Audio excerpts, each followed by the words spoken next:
to do with this. Just put this here for a second. Can you guys see it? Yeah. You get one really big king boo. Does his tongue move? How does his tongue move? Oh, I think you... Oh, wow. That's awesome. If you roll him, he's got a little wheel at the bottom. If you roll him, his tongue moves. You get a little boo. He does not move. And then finally, you get a little Luigi. And then we're going to place King Boo right here. Let's place little Boo right next to him. We'll also place Luigi underneath Peter. But I saw a really cool video today talking about a subreddit called Male Living Spaces, where guys like take pictures of their, like generally like their bedrooms or their apartments if they have one, and then strangers will comment on like whether it's like a good setup or like what's weird about it. And this woman talked about how you need like different accent colors in your space, you need different textures, you need to play with height. So I figure I can do a little bit of that by adding Boo to my, I guess it's called a shelf lamp here, and hopefully that'll make for a more interesting backdrop. So my name is Thomas. Welcome to my channel. Today's topic is, in a nutshell, your coworkers are not your friends. And I think what inspired me to make this video was last night, Saturday night, I was in Brooklyn celebrating a friend's birthday, and this was a friend that I had met through one of the companies I work for. I'm not going to mention which one. I guess I could tell you guys. We met it while we were working at TikTok. We did not work directly together. We didn't work directly on projects, but we just sort of got along. I guess we have a similar sense of humor. We're in a similar age range. Last night we went out to Brooklyn. We had dinner. That reminds me the fact that I've been laid off a few months now. And in the time that I've been laid off, there have been roughly 10 people from my last job, TikTok, who reached out to me. And many more who, requested to connect on LinkedIn.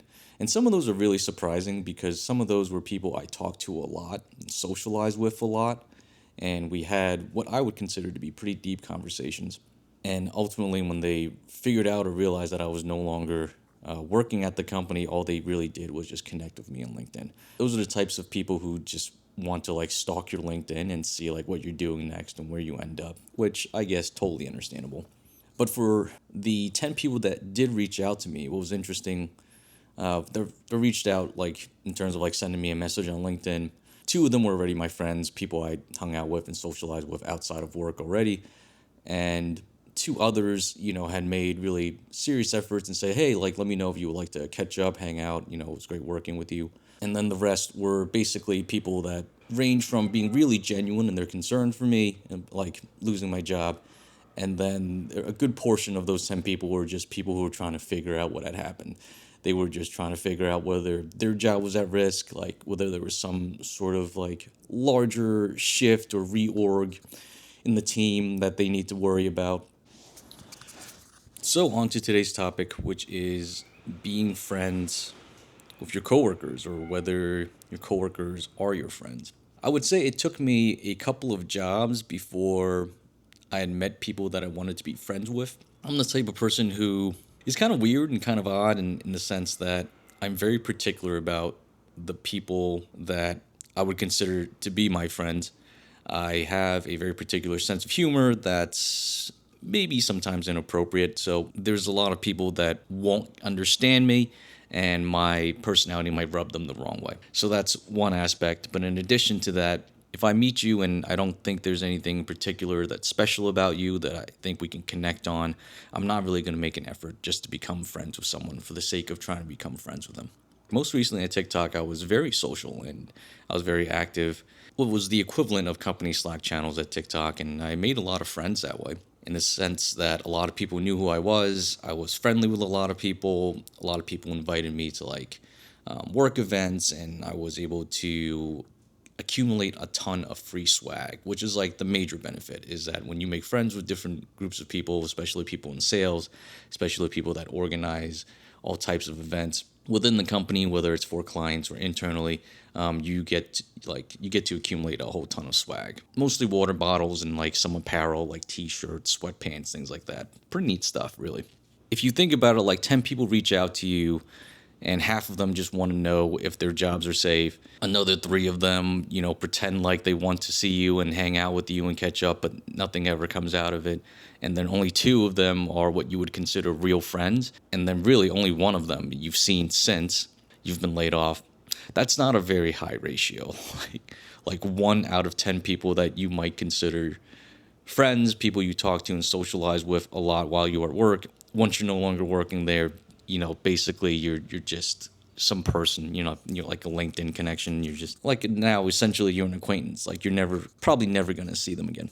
And I think that could be sad, but really, I think that's, if you think about it, that's pretty good. Like 1 out of 10 that you would consider someone who's really a good friend that you really get along with, that really gets along with you. Similar in terms of mindset. You guys can have some deeper conversations. I think that's a win. Moving on to the topic in terms that your coworkers are not your friends, I think it would be helpful to start by talking about why it is that we tend to think of our coworkers as friends and perhaps even family. I think logically or rationally, it makes a lot of sense. If you think about how much time you spend at work, if your work requires you to go into the office either every day or multiple days a week, you end up spending pretty much more time or just as much time with your coworkers than you would with your own family.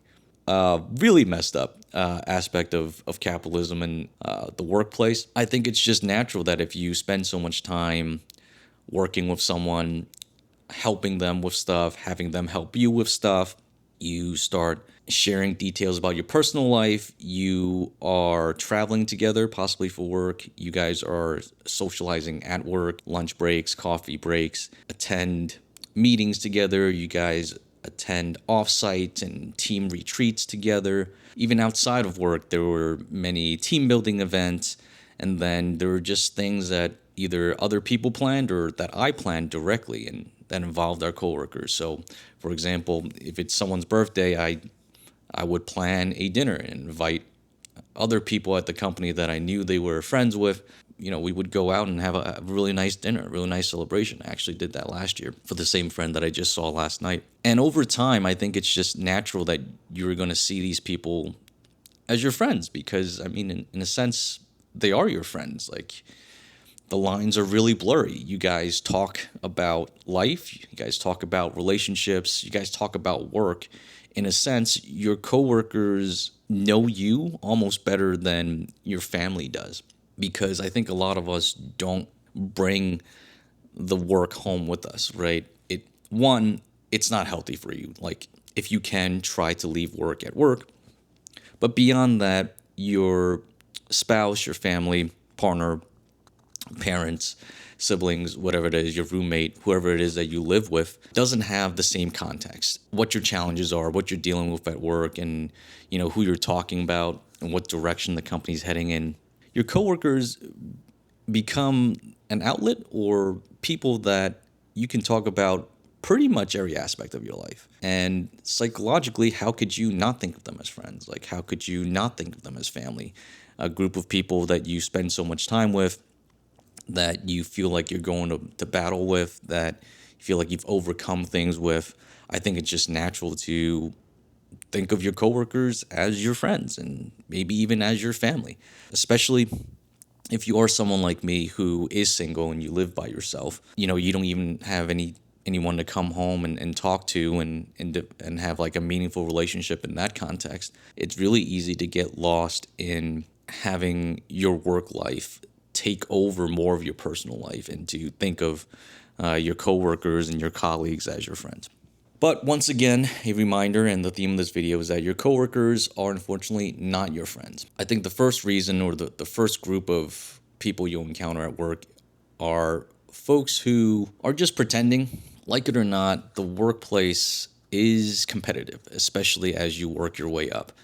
And there are going to be people who are your coworkers who you may be really friendly with on a day-to-day basis, but when push comes to shove, they're not going to hesitate to take credit for projects, They're not going to hesitate to go for the promotion that's available. They're not going to hesitate to throw you under the bus, so to speak, if it means that they get to keep their job. And honestly, I don't know if I can blame anyone who makes those decisions. Personally, I've never done any of those things. I've never tried to take credit for someone else's work. I've never went up against someone else for a promotion and like did something that was like immoral or unethical, I guess, or like sort of like a backhanded way to try to get a promotion. And I've definitely never been in a situation where like I would, proverbially speaking, like push someone under the bus to save my own job. I'm not sure, like karmically, like those are great things to do, because ultimately I do feel like those things add up over time, and they're going to stay with you and weigh on you. But really, that's the first group of people. There are people who they're in it to win it. They want to be promoted, they want the credit, they want the bonus, they want the raise. They want to keep their job. And honestly, I don't think I can blame anyone for making that decision. That's the first reason why coworkers are not your friends. Some of them really won't hesitate to screw you over if it means that they can benefit from it. The second reason that coworkers are not your friends is that even absent that malicious intent, so to speak, of the people who won't hesitate to basically stab you in the back to get ahead, most people either consciously or subconsciously realize that this is just a job, that by circumstance they have to be in this place for a lot of hours every day, a lot of hours every week, and you are just someone they have to work with. So for the sake of maintaining peace, I guess, and the sake of fostering a collaborative workplace, they are going to be friendly with you. They are going to socialize with you. They will joke with you. They will essentially become friends with you at work. And I don't think there's anything malicious or underhanded about that. I think that's just natural. Like, human beings are social animals, and we want to maintain like peace and cohesion. And a really great way to do that is just to be friendly with the people that you work with. The job that I had right before COVID hit, but it was one of my favorite jobs because I went into the office pretty much every day. And the company was pretty generous, and they incentivized people to go into the office by giving them seamless credits. So basically, if you go into the office every day around lunchtime, the company I think gave you like $15 to use on seamless, and you can use it to order delivery or to order pickup, and you could use it for restaurants in the general area. So that's how they got people to come into the office. And myself, and I want to say 3 other guys, we went into the office every single day. And we were pretty close in age, and it was just nice to have people to talk to about sports, about politics, current events. And I just remember how much I enjoyed going to work. Not necessarily because my job was all that amazing. Like, there was nothing bad about my job. But objectively speaking, it did not pay that much compared to the jobs I had in big tech. The pay was not nearly as high, and I did not know nearly as much about the industry, and I wasn't nearly as good as my job. I was just getting started in the tech industry. But looking back, I can say that was probably one of my favorite jobs just because of the social aspect. There were a couple of other guys that we really got along, and it was just such a great atmosphere. So COVID hits March 2020. We all work remotely for, I think, a few weeks, and then the company basically lays off a lot of people. Pretty much all of us got laid off. And I remember trying to keep in touch with people. I think we had like one Zoom call where everyone joined. And then the 3 guys that I talked about and mentioned that I really liked, I try to keep in touch with them through email. Once COVID subsided, I wanted to get back together and recapture some of that old magic. So I emailed them all. I said, hey, what are you guys doing? Like, are you guys still in the area? Like, let's get together and grab a drink after work. And people had basically moved on. One guy had moved to Chicago, so obviously he wasn't going to be able to meet up with us. Another guy was basically just not very interested in hanging out with his old colleagues, which I understand. Which I frankly understand. And one last guy was pretty interested in hanging out, but he had a young child at home, and he had a social life, so he was very busy. And I never saw any of those guys again. And if you had asked me while I was working there, like, hey, would you consider these people friends? I probably would have said yes. I would honestly tell you I enjoyed that job so much because I was working with people that I really loved to socialize with. But once the job's over, everyone just sort of moves on. And I am just some guy to them, some guy they used to work with, some guy they used to chit chat with and banter with and talk about sports and debate and do things like that and joke around with, eat with. We did a lot of eating together. But once that's over, you're just some guy, and that's okay. I think that's probably the majority of people you're gonna meet at work. They are normal people with good hearts and good intentions, and they're naturally gonna be friendly with you and socialize with you, and you guys are gonna go through all kinds of stuff together. But ultimately, when it's all over, that's it. It's time to move on. You weren't a friend. You were just a coworker. So I think to wrap up this video and this topic, I would say don't be cynical about it. And I know this video might sound really cynical and negative and like, oh, you're never going to make friends that way. If you're someone like me who's not good at making friends, I think most people are not good at making friends after college and then when they enter into adulthood. But I've made friends. I've made friends at work.